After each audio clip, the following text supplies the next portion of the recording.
Attention à l'argent qui semble facile, les arnaques au placement pullulent sur Internet. En 2 ans, les Français qui se sont laissés tenter par la promesse de rendement mirifique ont perdu 1 milliard d'euros. Exemple d'entourloupe, celle au vin. Vous pensez investir dans des bouteilles, mais elles n'existent pas. L'enquête de Mathieu Boisseau, Olivier Feignet et Georges Pinol. Ils promettent un investissement très sûr et rentable. Acheter un grand cru, pas pour le boire, mais pour le laisser prendre de la valeur et le revendre plus cher. Le vin est l'un des secteurs les plus en vogue du moment. Et il attire de nombreux escrocs. En Belgique, ce directeur informatique a l'habitude de placer son épargne. Sur ce site internet, il achète 6 000 € de bouteilles. Elles sont stockées pour lui à distance par l'entreprise. Dans ma cave, il y avait soi-disant des Romanée-Conté, des Château Margaux. Par téléphone, un conseiller lui garantit d'énormes rendements, jusqu'à 18%. Alors, il décide de miser beaucoup plus. Mais un jour, l'interlocuteur disparaît. Les bouteilles n'ont jamais existé. J'ai fait une perte de plus ou moins 115 000 €, quoi. Au début, j'en ai pas dormi, quoi. Donc, je dirais, j'ai la chance que j'ai pas placé toutes mes économies dedans, mais malgré tout, bon, le montant investi est quand même considérable. Des centaines d'épargnants ont été piégés de la sorte, notamment en France, sur des dizaines de sites internet sérieux en apparence, avec photos des dirigeants, adresses de bureaux.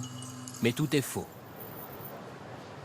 À Paris, cet avocat a tellement de dossiers qu'il va déposer une plainte collective.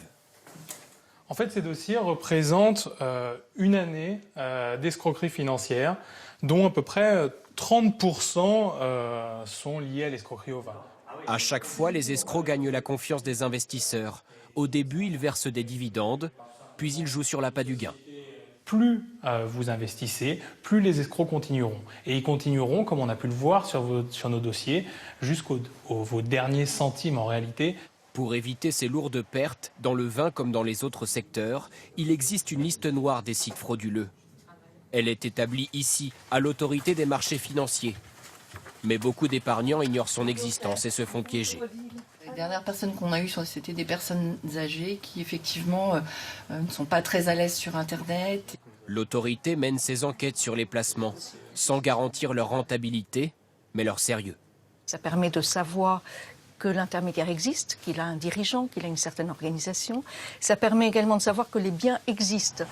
Parmi les centres certifiés conformes, il y a cet entrepôt dans un lieu tenu secret en Bourgogne. 10 000 bouteilles, une valeur de 10 millions d'euros. Ici, le discours du patron est prudent. Il conseille aux épargnants de se méfier des promesses de gains rapides. On se rend compte d'une chose, c'est que plus les clients attendent, font preuve de patience, et plus ils peuvent gagner de l'argent. Ce n'est pas un placement avec un rendement immédiat. Selon lui, il faut au moins 3 ans pour gagner de l'argent sur ce type de placement, où les bénéfices ne sont jamais garantis.